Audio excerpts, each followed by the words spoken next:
Hi, it's Martin from the Accelerator team, and I'm joined again by Jack. And in this week's episode, we are talking about how to scale up your business, the type of things you need to think about when you're trying to move from a very small business to something with a good local presence, then onto a national presence, and then eventually you might want to move on to an international presence. So there's lots to think about. We're not going to cover it all, but we're going to give you some things to think about. Jack, where should we start then? That was very eloquently put, by the way. That's completely off the cuff, and I'm very impressed.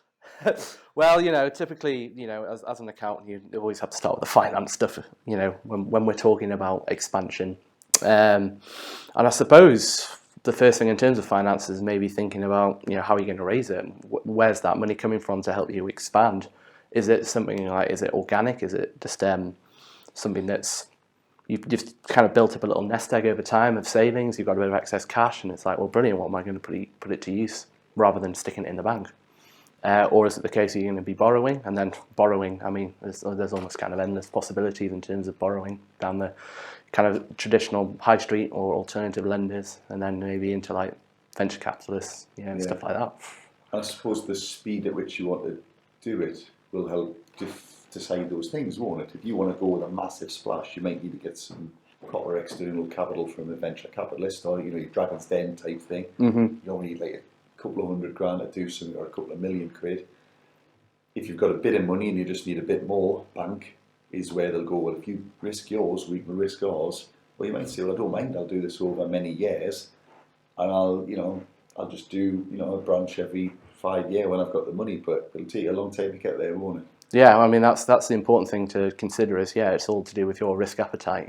It's not a case of you have to put your house on the line to make an expansion. It can be small, it can be piecemeal, and then ultimately some businesses are more expensive to expand compared to others. We've got we've got estate agent clients who seems to open a branch kind of every 18 months or something like that. But as opposed to if you were trying to open another warehouse or an international one, that's not or something. An engineering plant, or you need to tool up, train up, complex recruitment of hundreds of people. Yeah, it's a different thing altogether, isn't it? Yeah, so it's important to think about, well, how am I going to fund this?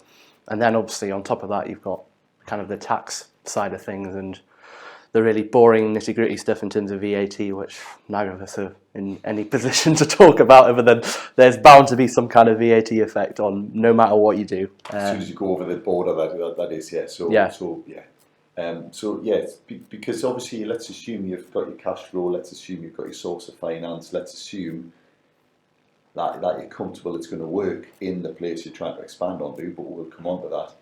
Then, yes, if you're going into a different territory, and you might have a UK business, you know how the VAT works there. It's nice and easy. Do you? Oh, brilliant. Hopefully, if you're thinking about going overseas, you've sorted the UK side first. But then, you might say, well, we're going to go into France next because it's the closest, or you might say, well, actually, there's a market for what we do. If it's Scotch whisky, you might go to Taiwan or somewhere because there's a demand for high value UK prestige products. Mm-hmm. What's the VAT rules in Taiwan? Who knows? Oh, good. I thought you were going to ask me. So if you can just give us a quick summary of the VAT in Taiwan, that would be super. I've got it in my notes here somewhere. But there's all that kind of stuff. And then, of course, if you're selling something in Taiwan but it's made in Germany, what are the import rules from Germany to Taiwan? Because they'll probably be different to Germany to the UK, and there's all of those different import duties, levies, and a whole host of other things to think about as well, isn't it? Yeah, certainly, and Brexit hasn't made it any easier, that's for sure. And I've been dealing a lot with a client that does B2C sales from UK to the EU, and it was just so complicated in terms of duties, VAT. So it's really important that you understand this, because ultimately what was happening to them was that they were sending the stuff over to the EU, and then the customer was being stuck with like duty and VAT, which they weren't expecting, and they just go, I don't want it. So they'll send it back. The price isn't the price anymore.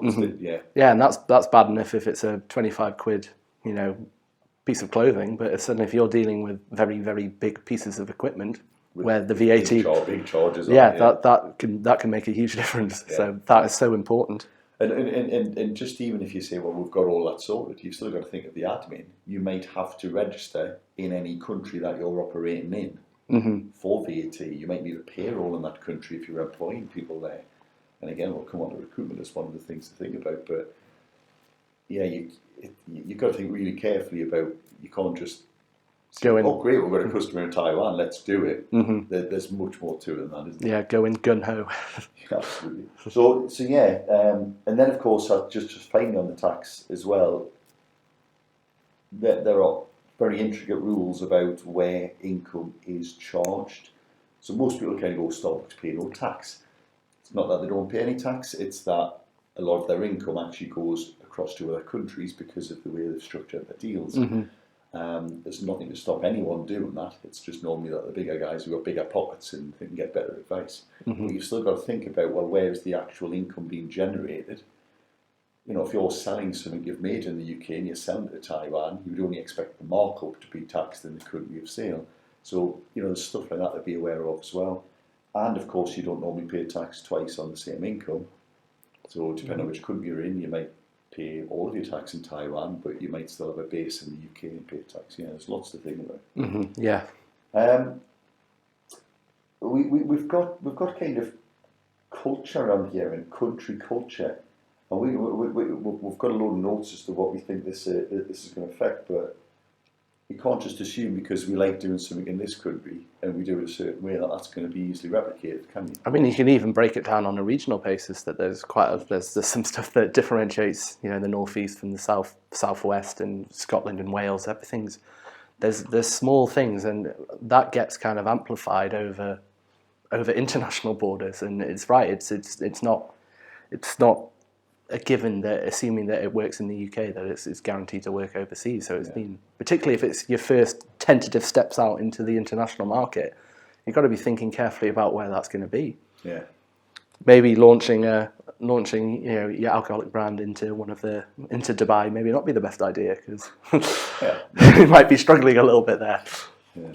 Which is a silly example, but But yeah, you know, language, of course, is a barrier, but there are certain products and things that operate within the English language that might not translate because it just might not be custom, or it might not be, you know, ignoring the fact that you might come up with a business name that means something rude in, you know, in Vietnam or whatever. There's loads of examples of stuff like that. Yeah. But ignoring that, you might find that it's just not culture to buy that thing in that country. It might always be a homemade thing, or it might be, well, you know, we're never going to buy from out the country because we're I think nationalistic, and it's just a whole host of things. Isn't it? That protectionist point is probably particularly important. You know, but similarly, you wouldn't be selling. You wouldn't be trying to. I'm sure English wine sellers aren't trying to sell their sparkling wine to French people, because they'll be like, turn their noses up at it and be like, we've got our champagne, thank you very much. Yeah, we don't need your. We don't need your English rubbish. Your vinegar. Yeah. Anyone was offended by that. Was an awful accent, by the way. Sorry, it was my best hello accent. I don't mind the cultural appropriation, but that was terrible. You need to work on that. Sorry. If you see that again, it's got to be better. So yeah, plus of course then you've got the issue. You know, because again, there's loads of stuff we've got. The market might be different. Finding people to work in the business, work patterns, shift patterns, who the workforce is. I know certainly in a lot of developing countries, you know, the mix between the men and women who does what kind of work is fundamentally different in different countries. And you can't just assume that, well, we can find 8 blokes to do that in this country. Well, we'll get 8 blokes in Taiwan to do the same thing. It's just it's totally different, isn't it? Yeah, and another extreme example, like in the Far East, Japan mainly. I mean, they're working. The norm is to work, you know, 80-hour, 100-hour weeks, and then suddenly expecting someone to do that in a different country is just unheard of. They'll be like, no. Yeah, that's before you look at it. I mean, we've mentioned, you know, we're talking about staff here at the minute, and then of course there's the financial side to staff. You might make something in this country and a third of your money might go on wages. If you start making it in a country with cheap labour, but you know, you might think, oh, we're going to make more money, but they probably haven't got the money to buy the thing at that price either. Yeah. Or you need to bear in mind that it might cost more to get that the products you make into that country, and that more than offsets. So I remember I went to Bangladesh years ago, and toothpaste was really expensive. It's like unbelievably, and they said eye wateringly, but you shouldn't get it in your eyes anyway. So it was like extremely expensive. just because the market wasn't as stable, you know. I don't know what's like now. I'm going back 25 years. But yeah, you can't just... Yeah, sorry, I haven't got Bangladesh toothpaste price to hand, unfortunately. Well, I was going to ask what the VAT rate Yeah, is. we'll blame James for not doing the appropriate research on that. Yeah, well, you better research those things. And then, of course, you've got if you're making a product, you've got things like patents on as legally enforceable in some places. And we'll be careful what we say there, but yeah.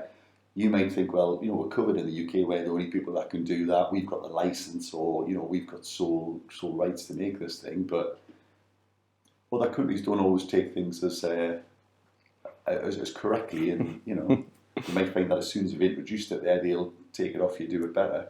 Yeah, it's not much you can do, is there? Exactly. Yeah, if it's all well and good having the piece of paper, but somebody can just come up and figuratively tear that piece of paper up and go, "That's a good idea. We're going to do that. Thank you very much."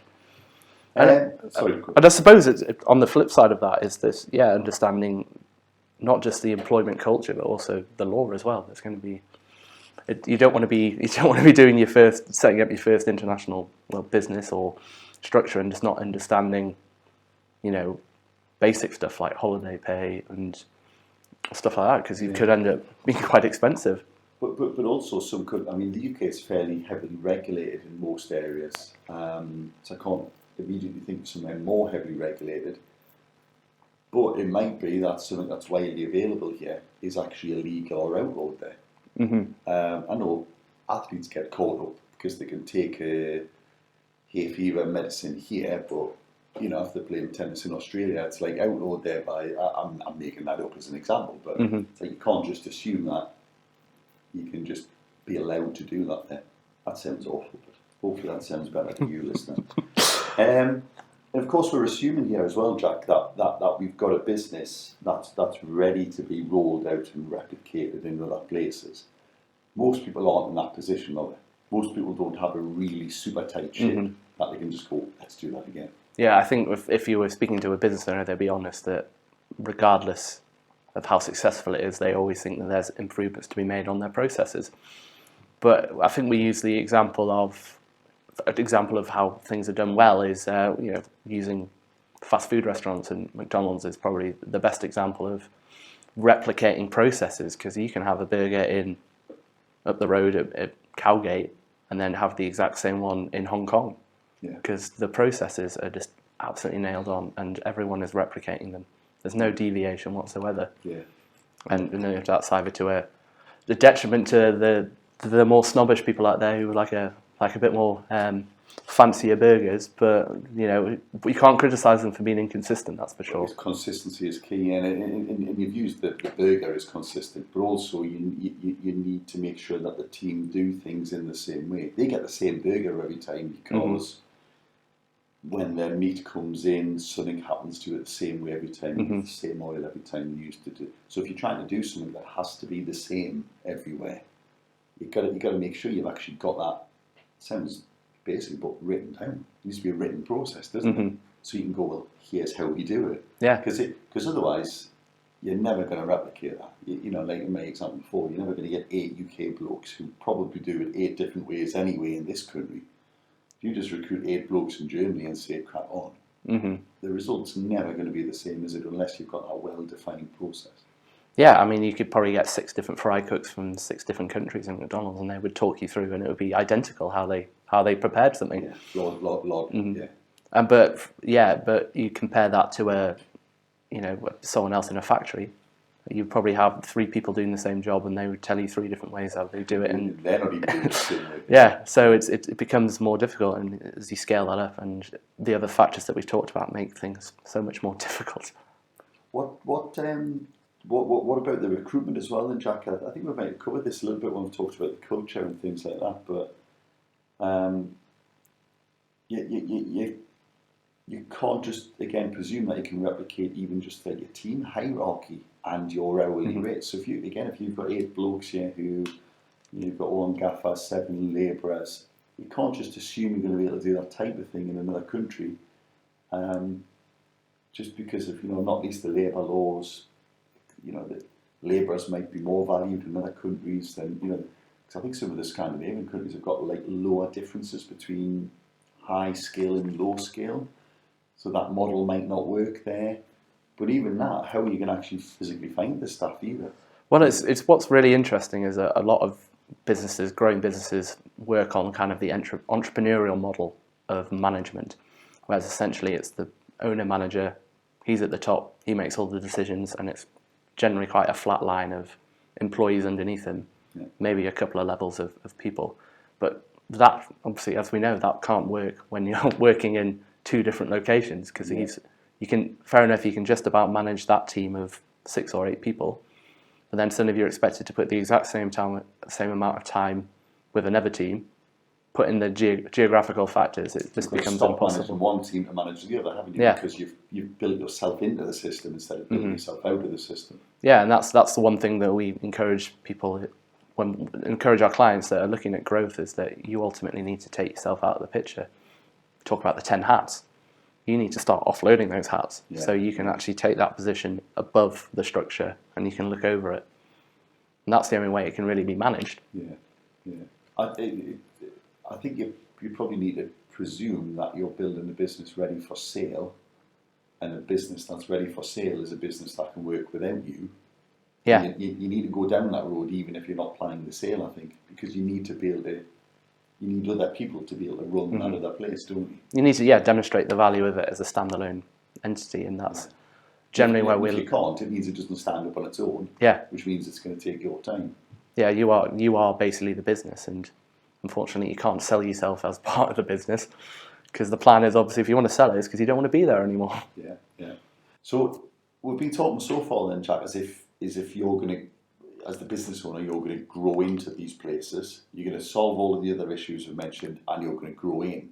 But of course, there's other options. You might decide instead just to pick a partner, a local partner. By local, I mean someone in the place you want to be, and let them take some of the strain. Or you might just franchise. Yeah, you hit the nail on the head there. And franchising model's something that's used in the fast food industry, as we've already said. Your McDonald's up the road isn't necessarily run by Ronald McDonald himself. It's generally a completely external person running his own company, but he's franchised it. XY Limited, trading as McDonald's, insert your local branch name here. And he's essentially just what he's buying there is the processes, the how-to, and the supply chain. And just so he's able to basically, it makes it look like McDonald's is this fantastic, multi-site conglomerate that's got their stuff together, and it's incredible. And then, as he said, the other option is partnering up with a local partner. And I've just been chatting to one of our clients about this today. They're keen to move expand out into the US, and they've been in conversations with various people out there in terms of just setting up a distribution center. So they'll essentially just be holding some of their stock over in the US for them, and they just operate out of their premises in the UK, but ultimately their US customers are getting serviced in a much quicker time, as if they were based in the UK almost. But it reduces their overhead costs because they're not going over to the US, buy a factory in the US, spend 3 weeks thinking which state we're going to set up. None of that. It's exactly and then obviously setting up any marketing department, because ultimately they can service all of that stuff from the UK still without investing into that massively. But ultimately, the US customers are going to be better serviced, and that's going to cause some hopefully significant growth for them. The control freaks out there, they might think, but that's delegating stuff that I like to control, but we already do this. People don't set up a shop and then think, well, I'm going to start posting things out to people's homes. I better buy 400 trucks and set up distribution centres across the country. We already outsource a lot of what we do anyway, don't we? We don't make our own power, press our own paper, but, Speak for yourself. Oh, Jesus. Look at this handiwork. I don't. But so it doesn't mean you're losing control. You're just putting your faith in the same partners that you use anyway, but you're just doing it maybe a little bit further, up the line, a little bit earlier in the process, aren't you? Yeah. It's not your people putting it in the bag and putting the label on it, it's somebody else doing it. But it's just You've got to, the same service, isn't it? You've got to put your faith in them, and generally these people are in business and they're reputable. So I'd say use them. But you didn't actually pick the obvious example, which people don't do their own accounts. Well, some do, but not normally for long. Not for long, no. And the other option we mentioned, franchise, briefly again, that just goes back to you've got to have a process that's easy able to be delivered. But with both of these things, of course, it makes it easier to do, but probably less profitable, because of course you've got to share some of the profit you have in you. Yeah, there's got to be some kind of incentive to actually buy it. There's got to be a reason for the person to do it. So, half of every burger sale, I don't know what the ratio is, but goes to the local franchise owner. Half it, a bit of it goes on meat and the rest goes up the line. Mm-hmm. You don't make as much, but it means you can expand very rapidly. Yeah, you can have franchises all over quite quickly once you nail that. Generally, at a lower risk as well. Yeah. So it's not your money going in after all. Yeah. Okay then. So yeah, it's and just as a final thing, then I think it's worth bearing in mind here that we are speaking from a firm of accountants where anything you do here has a financial impact. You've just got to make sure you've done your homework in advance. Mm-hmm. So if you're going to expand, really, you should really do some kind of forecast, work out what you think's going to come in, what's going to go out. It's actually going to make any money. We almost made a whole episode without saying the word forecasting. I didn't want people to forget that. You've still got to look at the money. Yeah. You've got to make sure the money's right, haven't you? Yeah, absolutely. And if the sums don't add up, then it's generally the step one, and it's like, well, maybe now's not the right time. Yeah. Unless if we're looking at a high risk strategy, then let's go and get some finance. Yeah. Because there's an old saying, turnover's vanity, profit is sanity. You can expand as fast as you want, but if you're not making any money, that's not bad. That's not a good thing. It's a bad thing. No. Even worse is not making any money, but you think you're making money. That's even worse. So you've got to be very careful. Anyway, I hope you have found that of use. That's some of the things we think you should think about if you're trying to scale up your business and head out into the big wide world. Hope you've enjoyed it, and look forward to sharing next week's thoughts with you. Yeah.